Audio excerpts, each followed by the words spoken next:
तो यहाँ पर भी सेम सपोर्ट भले ही है, बट यहाँ पर जो मैंने ट्रेड लिया है 920 के नीचे प्राइस है, एक्सपेंडेड है, जबकि मुझे डाउन ट्रेड लेना चाहिए यहाँ से, बट स्टिल मैंने यहाँ पर सपोर्ट है बुलिश ट्रेड लिया है। और क्या हुआ पता नहीं है मुझे, बट मैं हर एक स्टॉप लॉस में मेरा लॉस हो रहा है और मेरी लॉस बढ़ते जा रहा है, तो वो लॉस उतनी तेज़ी से ना बढ़े। अब आप लोगों का क्वेश्चन ये होगा कि लूजिंग स्ट्रीक के पीछे के रीज़न क्या है। ठीक है, तो मैं आपको 4 रीज़न बताऊंगा जिसकी वजह से लूजिंग स्ट्रीक आती है और जिसकी वजह से कंटिन्यू एक ट्रेडर लूजिंग स्ट्रीक से सफ़र करता है।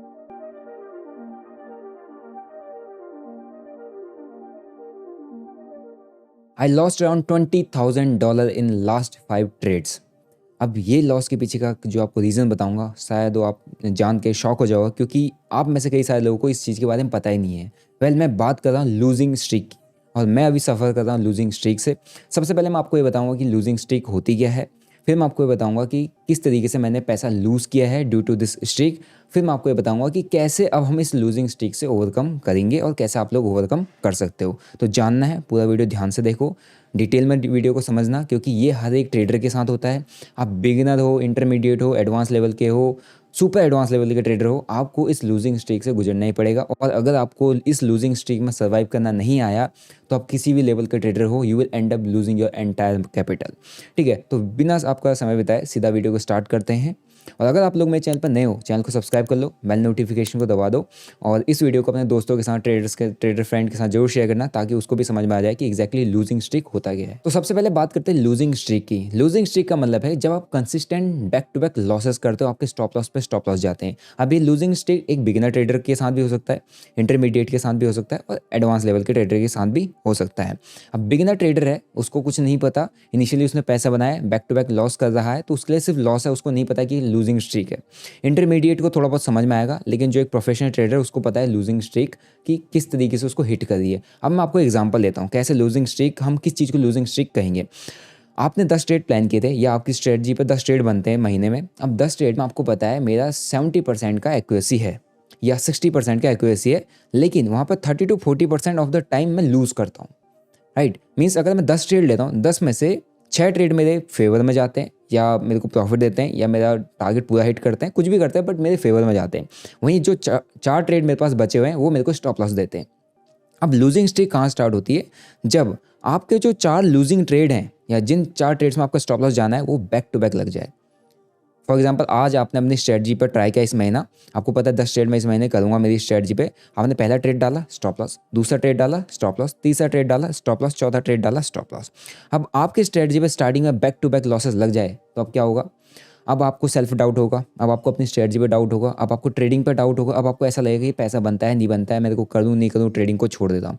तो जो ये होता है, ये जिस तरीके की फीलिंग आपके पास आपके साथ आपके अंदर आ रही है, जैसा आप फील करो after getting back to back stop losses, इसको कहते हैं लूजिंग स्ट्रीक। क्योंकि आपने जो 4 ट्रेड्स में लॉस करना था, वो आप एक साथ कर देते हो, बैक टू बैक कर देते हो। इससे आपके इमोशंस थोड़ा सा ख़राब हो जाते हैं, आपकी साइकोलॉजी डिस्टर्ब हो जाती है, सेल्फ डाउट होता है, तो फिर आपका 5वां, 6ठा, 7वां ट्रेड भी बैक टू बैक लॉसेस में चले जाता है, क्योंकि आपने बैक टू बैक 4 लॉसेस जो लिए थे, उसने आपका पूरा ट्रेड प्लान डिस्टर्ब कर दिया, आपका माइंड डिस्टर्ब कर दिया, आपके इमोशंस लेके आ गया। ठीक है, आपको इंटरनली तोड़ दिया। उससे क्या हुआ, आप इमोशंस में आगे ट्रेड कर रहे हो, तो आपके रिमेनिंग जो 5 या 7 ट्रेड है, वो भी लॉसेस में चले जाते हैं। सो इस कंडीशन को कहते हैं लूजिंग स्ट्रीक। अब ये लूजिंग स्ट्रीक कभी भी किसी भी ट्रेडर के साथ हो सकती है। ठीक है, और इससे ओवरकम करना अपने आप में सबसे बड़ा चैलेंजिंग पार्ट होता है। तो अगर आप लोग ट्रेडर हो और आपके साथ ऐसा हुआ है, तो आप मेरे को कमेंट करके जरूर बताना। शायद आज आपको पता चल गया हो कि इसको लूजिंग स्ट्रीक कहते हैं, और खासकर इससे निकल पाना टफ होता है, क्योंकि ये एक प्रोफेशनल ट्रेडर को भी with in a month loss making trader बना सकता है। एक प्रोफेशनल ट्रेडर का पैसा with in a month blow कर सकता है। तो अगर आप लोग को जानना है कि इससे ओवरकम कैसे किया जाता है, कुछ मैं आपको पॉइंट्स बताऊंगा, तो पूरा वीडियो को एंड तक देख लेना। अभी मैं आपको बताता हूँ कि मेरी लूजिंग स्ट्रीक क्या चली है और मैंने कितना लूज़ किया है। सो उसको समझने के लिए पहले मैं आपको अपने प्लेटफॉर्म पर लेके चलता हूँ। अगर आप देखोगे जो मैं ट्रेड करता हूँ, this is delta exchange India, एक FI रजिस्टर्ड प्लेटफॉर्म है। लिंक डिस्क्रिप्शन बॉक्स में आपको मिल जाएगा, फ्री ऑफ कॉस्ट अपना अकाउंट ओपन कर सकते हो। और एक चीज़ ध्यान रखना, अगर आप लोग मेरे रेफरल लिंक से अकाउंट ओपन करते हो, तो आपको 10% का ट्रेडिंग फीस पर डिस्काउंट मिल जाएगा। और इसी के साथ अगर आप गूगल फॉर्म फिलअप कर देते हो तो आपको क्रिप्टो ट्रेडिंग क्लब का एक्सेस फ्री ऑफ कॉस्ट मिल जाएगा, जहाँ पर मेरी एनालिसिस, मेरी ट्रेड सेटअप, मेरी रिसर्च सब मैं वहाँ पर शेयर करता हूँ, जिससे आपको क्रिप्टो ट्रेडिंग को सीखने में आसानी हो जाएगी। तो लिंक आपको डिस्क्रिप्शन बॉक्स में मिल जाएगा, आप जाके चेकआउट कर सकते हैं। अब बात करते हैं मेरे पास ट्रेड्स की कि मैंने उन ट्रेड्स में कितना लूज़ किया है। जैसे मैंने बताया था अराउंड $20,000 मैंने लूज़ किया है। एक एक करके मैं आपको दिखा देता हूँ कि वो मैंने कितना लूज़ किया है। सो लास्ट ट्रेड देखोगे तो 1 जून को मैंने यहाँ पर लिया है, जिसमें मैं $2800 यहाँ पर लूज़ किया हूँ। एंड उसके बाद देखोगे तो $3400 मैंने यहाँ पर लूज़ किया है। एक बार इन ट्रेड्स को वेरीफाई मैं आपको करवा देता हूँ, क्योंकि इसका एक शेयर लिंक होता है जिसमें आपको एंट्री एग्जिट प्राइस दिख जाएगा। सो this is the share link, जहाँ पे एंट्री एग्जिट प्राइस आपको दिख रहा है। आप क्यूआर कोड को स्कैन कर सकते हो। तो उसके बाद देखोगे यहाँ पर 3400 फिर लॉस लिया हुआ है मैंने। एंड इसके बाद पीछे जाते हैं। So this was one of my biggest loss इस वीक के। अगर 5 ट्रेड की बात करें तो यहाँ पर मैंने $7000 लिया। इसका भी मैं आपको एक बार शेयर लिंक देता हूँ। इसे लॉस का शेयर लिंक दिखाने की जरूरत नहीं है, बट स्टिल मेरा काम है आपको हर एक चीज़ वेरीफाई करवाना। तो ये इसका शेयर लिंक है जिस पर आप एंट्री एग्जिट प्राइस देख सकते हो। एंड इससे पहले जो मैंने लॉस लिया था $2800 का लिया था। अगर आप इसको ऐड ऑन करोगे तो अराउंड $20,000 होता है। इसका मतलब ये है कि 16-17 लाख रुपए के आसपास का मैंने लॉस लिया है अकॉर्डिंग टू कन्वर्जन रेट, जो कि यहाँ पर हमको मिलता है $1 का कन्वर्जन रेट 85 रुपीज़। ओके, अब ये ट्रेड्स जो मैंने लिए ये कहाँ पे लिए, इसकी पोजीशनिंग आपको मैं दिखा देता हूँ। कहाँ पर मैंने पोजीशन बनाई थी, ये बनाया था मैंने ब्रेकआउट जोन पे, जो कि बिटकॉइन के अंदर था। ठीक है, यहाँ पर मैं ट्रैप हुआ। पहला दिन मैं इस ट्रेड पे ट्रैप हुआ था। फिर मैंने यहाँ पर थोड़ी सी बड़ी क्वांटिटी डाल दी। आई थिंक मे बी यही ट्रेड था वो। तो इसमें मेरा लॉस गया क्योंकि मैंने सपोर्ट पे उठाया था, बट ये trend I think down trend में था। फिर यहाँ पर फिर मैंने इस सपोर्ट के आसपास उठाया एंड इस सपोर्ट के आसपास घूम रहा है प्राइस, बट मेरा स्टॉप लॉस लेके चला गया। ये इथेरियम की बात है। ठीक है, अब बिटकॉइन की बात करते हैं। बिटकॉइन में एक ट्रेड इस जगह पर लिया गया था, ये भी सपोर्ट के आसपास का ट्रेड था, और ये भी एक ट्रेड यहाँ पे लिया गया था। इन 5 के 5 ट्रेड्स में क्या गलती हुई वो आई थिंक आपको अभी तक तो थोड़ा बहुत समझ में आ गया होगा, बट मैं आपको एक बार वीडियो के एंड में एक बार अच्छी तरीके से आपको एक्सप्लेन कर दूंगा। सो ये थी मेरी लूजिंग स्ट्रिक जो कि कंटिन्यू चल रही है, एंड मुझे नहीं पता कि आगे ये कितनी जा सकती है। अब आप कहोगे कि भाई आप एक प्रोफेशनल ट्रेडर हो और आप ऐसा कैसे कह रहे हो कि आगे कितनी जा सकती है। इसका मैं आपको रीज़न देता हूँ। देखो, लूजिंग स्ट्रीक अपने आप में बहुत कॉम्प्लिकेटिव एक टर्म होता है, क्योंकि आपको इससे ओवरकम करने में टाइम लगता है। अब लूजिंग स्ट्रीक से ओवरकम करने में टाइम इसलिए लगता है क्योंकि आपको पता नहीं होता कि आपका अगला ट्रेड आपके फेवर में जाएगा नहीं जाएगा, क्योंकि मार्केट अनसर्टेन है। आपको नहीं पता, अगर मैं इसके बाद अगर मैंने 5 ट्रेड लिए, 5 के 5 मैंने लॉस किया है, 6ठे ट्रेड में अगर मैं यहाँ पर लॉस लेता हूँ, प्रॉफिट लेता हूँ, वो मेरे हाथ में नहीं। मेरा काम है ट्रेड लेना, मेरा काम है मेरा सेटअप दिख रहा है, मेरी एंट्री करना, स्टॉप लॉस लगाना, टारगेट लगाना। अब हो सकता है उस ट्रेड में भी मेरा स्टॉप लॉस चला जाए। फिर मेरा काम है एक और नेक्स्ट ट्रेड प्लान करना और उसमें एंट्री लेना, स्टॉप लॉस लेना, टारगेट लगाना। हो सकता है मेरा स्टॉप लॉस चला जाए। अब मैं सिर्फ एक ही चीज़ कर सकता हूँ, हर एक नए ट्रेड में सिर्फ अपनी क्वांटिटी को कम कर सकता हूँ, जिससे मेरा जो अगला लॉस होगा वो थोड़ा और कम होगा। क्यों? क्योंकि हर एक ट्रेड में मेरा जब स्टॉप लॉस जा रहा है तो मेरे लॉसेस बढ़ते हुए जा रहे हैं। अभी $20,000 है, हो सकता है अगले ट्रेड में $4,000 फिर चले जाए, फिर अगले ट्रेड में $5,000 फिर चला जाए।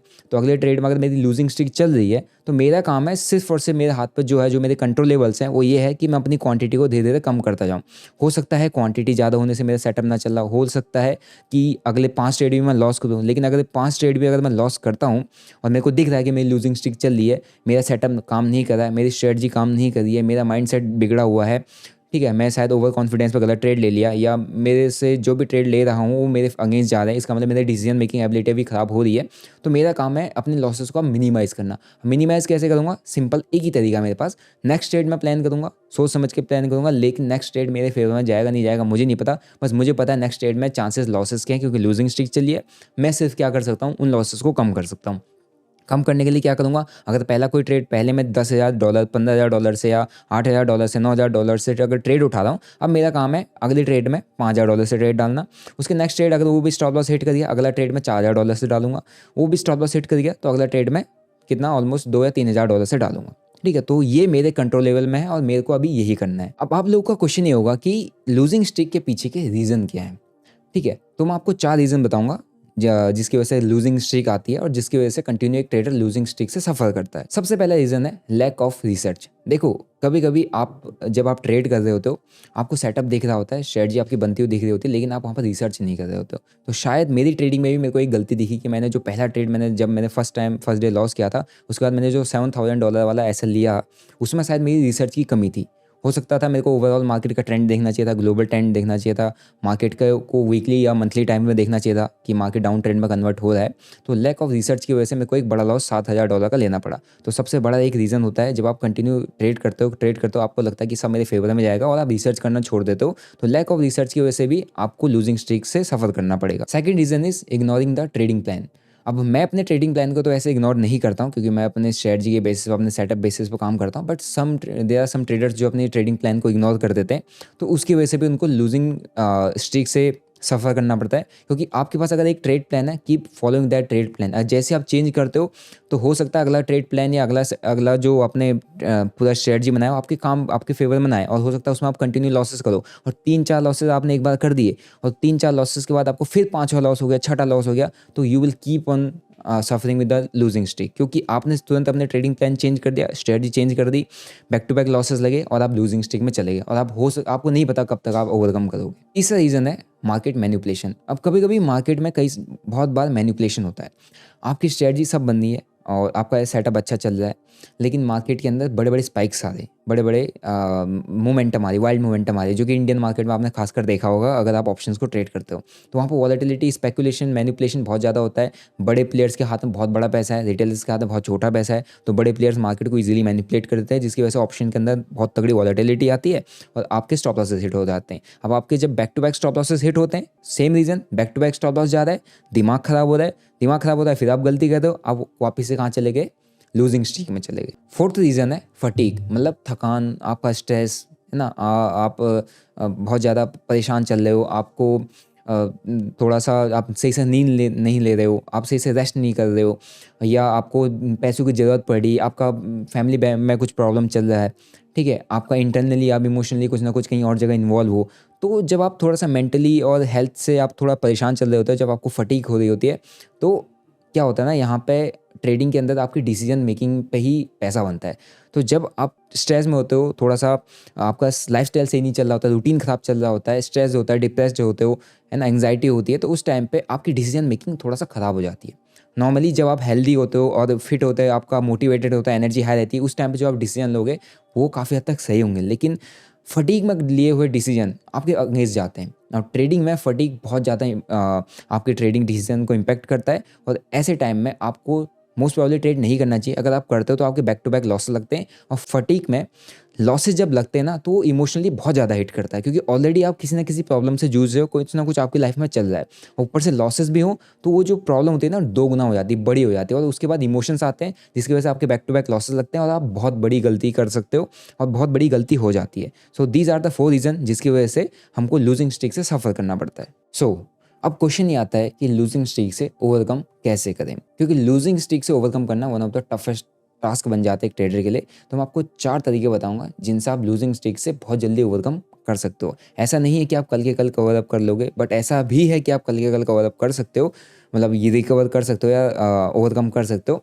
अगले ट्रेड में अगर आपको प्रॉफिट होता है, उसके बाद अगले ट्रेड में प्रॉफिट होता है, तो फिर आप वापस अपनी कंसिस्टेंट ट्रेडिंग में आ जाओगे। लेकिन अगर अगली ट्रेड में आपको प्रॉफिट नहीं होता है, फिर लॉस पे लॉस लगते हैं, लॉस पे लॉस लगते हैं, तो आपकी लूजिंग स्ट्रीक कंटिन्यू चलती रहेगी। तो आपको नहीं पता कितनी लंबी जा सकती है, आपको ये नहीं पता कि कब खत्म हो सकती है। हो सकता है आज आपने आज कल मैं नया ट्रेड प्लान करूँ तो मेरा लूजिंग स्ट्रीक खत्म हो जाए, आज खत्म हो जाए, और हो सकता है कि अगले हफ्ते तक ना खत्म हो। लेकिन 4 तरीके जो मैं आपको बता रहा हूँ, उन तरीकों से आपकी लूजिंग स्ट्रीक काफ़ी हद तक, मतलब काफ़ी जल्दी हो सकता है कि खत्म हो जाए, विनिंग स्ट्रीक में कंटिन्यू काम करने लग जाओ। First way is review and analyse.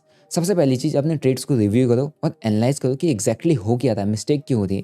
क्योंकि अगर हमको गलती पता नहीं होगी और सेम गलती हम बार बार रिपीट कर रहे हैं, इसका मतलब हमें लॉस ही होगा।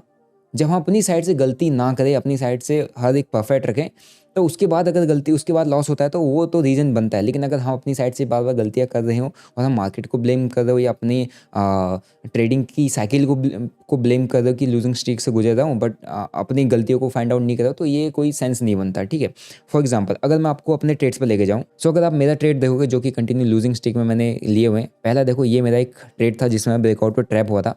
ट्रैप होने के बाद से मेरा यहाँ पे एक गलती था कि यहाँ पे मैंने स्टॉप लॉस के बाद एक बड़ा जो दूसरा ट्रेड मैंने बनाया जिसके अंदर मैंने बड़ा लॉस किया, $7,000 वो यहाँ पे ले लिया। अब यहाँ पर देखो गलती मेरे को क्या दिख रही है, अगर मैं चार्ट में ध्यान से देखूंगा तो आपको भी दिख गया होगा कि जो ट्रेंड है अभी यहाँ पर अप ट्रेंड था, अभी यहाँ पे ना ब्रेकडाउन, ये मतलब नीचे से ट्रैप बना, ऊपर से सीधा यहाँ पर ट्रैप बना, प्राइस नीचे आया, 920 के नीचे आ गया। सो मेरी एक स्ट्रेटजी होती है 920, जब तक 920 के नीचे प्राइस है मेरे को यहाँ पे डाउन साइड की ट्रेड लेनी होती है, अप साइड की मैं नहीं लेता हूँ। बट यहाँ पे मेरे को एक गलती दिख रही कि मेरी गलती ये थी, मैं सपोर्ट के आसपास ट्रेड तो उठा रहा हूँ ऊपर के लिए, बट मैं ट्रेड कहाँ पे उठा रहा हूँ, डाउन ट्रेंड में, क्योंकि 9 एंड 20 में 4 आवर टाइम फ्रेम में डाउन ट्रेंड में दिख रहा है, स्टिल मैं यहाँ पर बुलिश ट्रेड लेता हूँ। यहाँ पर भी सेम गलती, यहाँ पर देखोगे तो यहाँ पर भी सेम सपोर्ट भले ही है, बट यहाँ पर जो मैंने ट्रेड लिया है 920 के नीचे प्राइस है, एक्सपेंडेड है, जबकि मुझे डाउन ट्रेड लेना चाहिए यहाँ से, बट स्टिल मैंने यहाँ पर सपोर्ट है, बुलिश ट्रेड लिया है। और क्या हुआ, मेरा स्टॉप लॉस गया। इस बिटकॉइन के ये वाले ट्रेड्स को देखोगे तो यहाँ पर तो मेरा एक स्टॉप लॉस गया जो कि सपोर्ट के आसपास था, तो यहाँ पर तो एक स्टॉप लॉस गया जहाँ पर मेरा एक ऐसा हंट हुआ, कोई बात नहीं। लेकिन यहाँ पर देखोगे तो यहाँ पर भी मैंने क्या गलती किया है, प्राइस 920 की EMA के नीचे, प्राइस 920 EMA एक्सपेंडेड है, और यहाँ पर क्या हुआ, डाउन ट्रेंड में ट्रेड लिया, एंट्री बनाई, स्टॉप लॉस चला गया। This is how analysed my mistake. अब मेरे को क्या गलती दिखी कि भैया मैं अपना स्ट्रेटजी मेरे को कहता है 920 EMA के नीचे अगर प्राइस है तो आपको सिर्फ डाउन ट्रेंड में ट्रेड लेना, डाउन शॉर्ट ट्रेड्स प्लान करने, लॉन्ग नहीं करोगे। बट मैं क्या कर रहा हूँ, मेरे को सपोर्ट दिख रहा है और मैं लॉन्ग ट्रेड प्लान कर रहा हूँ, प्रॉपर तरीके से एनालाइज नहीं कर रहा, प्रॉपर तरीके से चेक नहीं किया, बस सपोर्ट देखा, ट्रेड ले लिया, बट मेरी स्ट्रेटजी क्या करी वो मैंने देखा नहीं। So this is the mistake जो मैंने फाइंड आउट की। अब क्या करूँगा, अगर मेरे को नया ट्रेड प्लान करना है, अभी प्राइस 920 के EMA के नीचे है 4 आवर टाइम फ्रेम में, तो मेरा काम है सिर्फ शॉर्ट ट्रेड की एंट्री प्लान करना, शॉर्ट ट्रेड लेना। क्यों, क्योंकि पिछले मैंने 5 लॉन्ग ट्रेड लिए, अगेंस्ट द डायरेक्शन ट्रेड लिए, तो मेरे स्टॉप लॉस गए। तो मैंने क्या किया, गलती फाइंड आउट की। अब मैं कोशिश करूँगा कि उस गलती को सुधारूँ और सेम गलती दोबारा रिपीट ना करूँ। अब हो सकता है अगले ट्रेड में मेरा स्टॉप लॉस गए, स्टॉप लॉस आ जाए या टारगेट आ जाए, उससे फ़र्क नहीं पड़ता, बट मैं अपनी हाथ देख के जानबूझ के सेम गलती रिपीट करूँगा तो वहाँ पर दिक्कत हो जाएगी। हो सकता है फिर मैं कंटिन्यूस लॉसेस ही करूँ, लेकिन मैंने अपनी गलती सुधार दी तो there are very high chances कि अगले ट्रेड में मेरे को प्रॉफिट हो जाए। So this is one of the best way जिससे आप अपने लूजिंग स्ट्रीक से जल्दी ओवरकम कर सकते हो। वो क्या है कि आपको रिव्यू करना है और एनालाइज करना है अपने पास्ट ट्रेड्स को। दूसरा तरीका है एडजस्ट योर स्ट्रेटजी। अब मैं ये कहता नहीं हूँ कि आपको अपनी स्ट्रेटजी को चेंज कर देना चाहिए, दूसरी स्ट्रेटजी पे काम करो। मैं सिर्फ ये कहता हूँ अपनी स्ट्रेटजी को एडजस्ट करो। हो सकता है आपकी स्ट्रेटजी में जो बहुत परफेक्ट हो, बट जिस टाइम पर आप ट्रेड कर रहे हो वो शायद आपके फेवर में ना हो। आपकी स्ट्रेटजी रात को 9 से 12 बजे के बीच में अच्छे ट्रेड्स देती हो, लेकिन आप कर रहे हो उसको शाम को 5 बजे दिन में कर रहे हो, तब ट्रेड्स ना देती हो। आपकी स्ट्रेटजी 3 मिनट 5 मिनट में अच्छा ट्रेड देती हो, लेकिन आप उसको 1 आवर में या 4 आवर में लगा रहे हो। आप शॉर्ट टाइम फ्रेम में अच्छा ट्रेड करते हो, लेकिन आप बड़े टाइम फ्रेम में ट्रेड करो। आपके बड़े टाइम फ्रेम में अच्छे ट्रेड्स होते हैं, लेकिन आप शॉर्ट टाइम फ्रेम में कर दो। तो आप अपनी स्ट्रेटजी को रीएडजस्ट कर सकते हो, लेकिन स्ट्रेटजी को चेंज नहीं करना है। अगर उसकी एक्यूरेसी अच्छी है तो हो सकता है आपको रीएडजस्टमेंट, मार्केट का जो बिहेवियर चेंज हुआ है उसकी वजह से आपको स्ट्रेटजी रीएडजस्ट करनी पड़े, एंड उसके बाद आपके विनिंग स्ट्रिक चालू हो जाए। क्योंकि मार्केट का स्ट्रक्चर कभी ना कभी, मार्केट का जो बिहेवियर है वो चेंज होता रहता है, वो आपकी स्ट्रेटजीज को इंपैक्ट करता है। वो तो मार्केट का काम ही है, क्योंकि आपकी स्ट्रेटजी अगर कंटिन्यूस पैसा बना के देगी तो फिर मार्केट लूज करेगा। तो मार्केट का काम है कंटिन्यूस अपने बिहेवियर को चेंज करना, अपने फॉर्मेट को चेंज करना, अपने तरीकों को चेंज करना, ताकि जो रिटेल ट्रेडर है वो अपनी किसी एक स्ट्रेटजी पर काफ़ी लंबे समय तक पैसा ना बना पाए, उसको एडजस्टमेंट करना पड़े। तो आप अगर एडजस्टमेंट करते हो अपनी स्ट्रेटजीज के अंदर according to the market behaviour, तो there are very high chances कि आप अपनी लूजिंग स्टेट से जल्दी ओवरकम कर जाओगे। तीसरा तरीका है इम्प्लीमेंटेशन ऑफ रिस्क मैनेजमेंट। अब रिस्क मैनेजमेंट यहाँ पे बहुत रोल प्ले करता है। जैसे मैंने आपको स्टार्टिंग में बताया था, मुझे नहीं पता अगले कितने ट्रेड्स में मैं लॉस लूँगा, क्योंकि लूजिंग स्ट्रिक चल रही है, बैक टू बैक चल रही है। मैं क्या कर सकता हूँ, क्योंकि हर ट्रेड में मुझे लॉस होगा तो मेरा लॉस बड़ा होता जाएगा।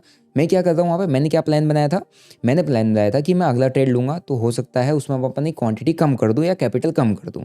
उसमें स्टॉप लॉस चले गया तो नेक्स्ट ट्रेड में अपना वापस से कैपिटल और कम कर दूंगा। उसमें स्टॉप लॉस चला गया, फिर मैं अपने कैपिटल को और कम कर दूंगा। तो मैं क्या कर रहा हूँ, अपने रिस्क को मैनेज कर रहा हूँ। क्यों, क्योंकि मेरे को चल रहा है कि चीज़ें चल नहीं रही, मेरे फेवर में आ नहीं रहा, मेरा शायद टाइम खराब चल रहा है या ट्रेड्स खराब चल रहे हैं, डिसीजंस खराब चल रहे हैं, कुछ भी खराब चल रहा हो, ठीक है, पता नहीं है मुझे, बट मैं हर एक स्टॉप लॉस में मेरा लॉस हो रहा है और मेरी लॉस बढ़ते जा रहा है। तो वो लॉस उतनी तेज़ी से ना बढ़े, इससे अच्छा है मैं अपनी क्वांटिटी को कम कर दूँ। तो मैं यहाँ पर क्या कर रहा हूँ, एक रिस्क को कम कर रहा हूँ, रिस्क को मिनिमाइज कर रहा हूँ। सेम चीज़ आपको भी करना है। अगर आप लूजिंग स्ट्रीक से जूझ रहे हो, क्वांटिटी कम करो, कैपिटल कम करो, ट्रेड्स नंबर ऑफ ट्रेड्स कम कर दो। चांसेस आर वेरी हाई, इससे आपके एक दिन में आप तीन ट्रेड्स लेते थे, एक ट्रेड पर आ जाओ, 2 ट्रेड पर आ जाओ, है ना। वही जो 3 ट्रेड आप 3 दिन में लोगे, तो इससे आपके चांसेस बहुत ज़्यादा हाई हैं कि आपको टाइम भी मिल गया और आप बहुत जल्दी लूजिंग स्ट्रीक से रिकवर भी कर जाओगे। चौथा तरीका है emotional control and stress management. मैंने आपको बताया था फटीग एक बहुत बड़ा रीज़न होता है, ठीक है। बैक टू बैक बहुत जब लॉसेस लगते हैं तो फिर आपके इमोशंस बहुत ज़्यादा हैवी हो जाते हैं। तो इमोशन कंट्रोल करना बहुत ज़्यादा ज़रूरी है। अब इमोशन कंट्रोल कैसे करोगे, रैंडम ट्रेडिंग करना बंद करो। आज अगर 3 ट्रेड्स आपने लेने हैं, आप एक ट्रेड लो, तीनों के तीनों में, कल आपका तीनों के तीनों में स्टॉप लॉस गया था, आज 3 ट्रेड लेने की जरूरत नहीं है। आज आपको एक ट्रेड लेने पर काम करना पड़ेगा, अच्छा ट्रेड ढूंढने पर काम करना पड़ेगा। इमोशंस में 3 के बजाय 6 ट्रेड ले लेते हो, 8 ट्रेड ले लेते हो, तो वो लूजिंग स्ट्रीक बढ़ती जाती, खिंचती चली जाती है। सबसे पहला चीज़ है इमोशंस कंट्रोल करने के लिए शांत रहो, मार्केट को टाइम दो, खुद को टाइम दो, थोड़ा-सा चार्ट से दूर हटो, मार्केट के जो एनवायरनमेंट है, इकोसिस्टम है, उससे थोड़ा हट जाओ, कुछ और देखो, कुछ और काम करो, कुछ अलग करो। मतलब ट्रेडिंग और मार्केट से उसका कोई लेना देना, क्रिकेट खेलने चले जाओ, स्विमिंग पर चले जाओ, कुछ और काम करो, कोई कुछ लोगों के साथ चिल आउट करो, कुछ भी करो। लेकिन मार्केट को वहाँ पर आपको, जब आप कंटिन्यू लॉसेस करो तो आपको ब्रेक देना ज़रूरी है। क्यों? इमोशंस और स्ट्रेस दोनों का कोई रिलेशन है। तो मैंने इसलिए कहा था emotion control and stress management, ये दोनों एक साथ आपकी ठीक हो जाती हैं। आप स्ट्रेस मैनेज करोगे, है ना, अपनी फटीग को थोड़ा ठीक करोगे, आपको अपने आप को जॉयफुल रखोगे, अपने आप को खुश रखोगे, अपने जो एनवायरनमेंट है उसको अच्छा रखोगे, आप कुछ दिन मार्केट से थोड़ा दूर रहोगे और कुछ टाइम एंजॉय करोगे, टाइम अपने दोस्तों के साथ स्पेंड करोगे, और वहाँ पर मार्केट की कोई बात नहीं होगी, वहाँ पर कुछ नहीं होगा, सिर्फ और सिर्फ आपका हैप्पी टाइम है जो आपने अभी तक अचीव किया, जो आप अभी तक जीते आ रहे हो, उस टाइम को थोड़ा सा एंजॉय करोगे, तो आपके अंदर ना थोड़ा सा एक एक पॉजिटिवनेस आएगी। तो एक नई एनर्जी के साथ आप जब कुछ टाइम ब्रेक लेके मार्केट में बैठते हो तो आपके इमोशंस उतने ज़्यादा नहीं होते, इमोशन पे थोड़ा काम डाउन हो जाते हैं, है ना। जो हाइपरनेस होती है, एग्रेसिवनेस होता है, जो रिवेंज ट्रेडिंग का नेचर होता है, वो थोड़ा सा काम डाउन हो जाता है, क्योंकि आपने मार्केट से कुछ टाइम के लिए ब्रेक ले लिया। ब्रेक लेना वन ऑफ द बेस्ट तरीका होता है अपने इमोशंस को कंट्रोल करने के लिए, और अपने रैंडम ट्रेडिंग गलत डिसीजंस को भी कंट्रोल करने में, ठीक है। और स्ट्रेस को मैनेज करने कैसे करोगे? मेडिटेशन करो, खेलने चले जाओ, मैंने आपको बताया, दोस्तों के साथ घूमने चले जाओ, इससे भी आपका स्ट्रेस बहुत काफ़ी हद तक मैनेज हो जाता है। और जो प्रॉब्लम आपके साथ चल रही है, जिससे आप डील कर रहे हो, पहले उसको सॉल्व करो। क्योंकि फटीग के साथ अगर आप ट्रेडिंग करोगे, थकान, स्ट्रेस के साथ, तो फिर वो आपके एंगेज में ही जाएगा, डिसीजन आपके गलत ही आएंगे। पहले जो प्रॉब्लम आपको बार बार ट्रिगर कर रही है, जो आपका दिमाग ख़राब कर रही है, जो आपको इमोशनली अंदर से हिट कर रही है, पहले उस प्रॉब्लम को सॉल्व करो। क्योंकि अगर वो प्रॉब्लम का इम्पैक्ट आपकी ट्रेडिंग में पड़ गया तो आपका पैसा चले जाएगा, और पैसा सारा का सारा चले जाएगा, और आपको नहीं पता कितना लूज़ कर दोगे आप और किस हद तक चले जाओगे। तो पहले उस प्रॉब्लम को जो बैक एंड पे आपकी चल रही है उसको सॉल्व करो, उसके बाद ट्रेडिंग में आओ, ठीक है। और अपना स्ट्रेस और अपने इमोशंस को कंट्रोल करके ब्रेक देके वापस से कुछ दिनों बाद स्टार्ट करो। There are very high chances कि आप अपनी लूजिंग स्ट्रीक से रिकवर कर जाओगे, ठीक है। सो ये 4 तरीके थे जो आपको हेल्प कर सकते हैं, जो कि मेरे को भी कई बार हेल्प करते हैं अपनी लूजिंग स्ट्रीक से ओवरकम करने में। बट मैं लूजिंग स्ट्रीक में अभी continuous back to back losses कर रहा हूँ, मुझे नहीं पता कब तक मैं लूज़ करूँगा, बट समहाउ जो मैंने गलती फाइंड आउट की, आपके सामने ही मैंने अभी फाइंड आउट की, उसके साथ में अगर उसको थोड़ा सा सुधार के अगर ट्रेड लेता हूँ तो मेरी लूजिंग स्ट्रीक जल्दी एंड अप हो जाएगी, ठीक है। और after the losing streak back to back losses, still this month I am closing in profit. April में मैंने आपको बताया था, इस financial year 1 month by month मैं आपको चीज़ें शेयर करता हूँ क्रिप्टो ट्रेडिंग की। अप्रैल मंथ में मेरा एक बड़ा लॉस हुआ था, उसके बाद मैंने सिर्फ 7 लाख रुपए अप्रैल मंथ में लॉस किया था। मई मंथ के अंदर मैंने उस लॉस को कवर अप किया, एंड उसके बाद मैं इतनी बड़ी लूजिंग स्ट्रीक से जूझ रहा हूँ, स्टिल मैं एक अच्छे खासे प्रॉफिट में बैठा हुआ हूँ। आपको जानना है, आपको नेक्स्ट वीडियो में देखने को मिल जाएगा कि मई मंथ में मैंने कितना प्रॉफिट में क्लोज किया है, और रिस्क मैनेजमेंट का क्या फ़ायदा होता है even after suffering from a big losing streak. So I hope आपको समझ में आया होगा कि लूजिंग स्ट्रीक क्या होता है, लूजिंग स्ट्रीक किसे कहते हैं, और लूजिंग स्ट्रीक किन रीज़न से होता है, लूजिंग स्ट्रीक को कैसे ओवरकम किया जाता है। आपकी कोई राय, आपका कोई सजेशन है related to the losing streak, आप मेरे को कमेंट सेक्शन में बता सकते हैं, ठीक है। और आपको अगर मई मंथ का परफॉर्मेंस चेक करना, ट्रेड्स मेरे जानने हैं, तो आप मेरे को कमेंट में लिख देना मई मंथ परफॉर्मेंस, मैं आपके लिए एक नेक्स्ट वीडियो उस पर बना दूंगा। आई होप आपको वीडियो अच्छा लगा होगा। वीडियो को लाइक करो, चैनल को सब्सक्राइब करो। मिलते हैं नेक्स्ट वीडियो में। Till then bye bye, see you, जय हिंद।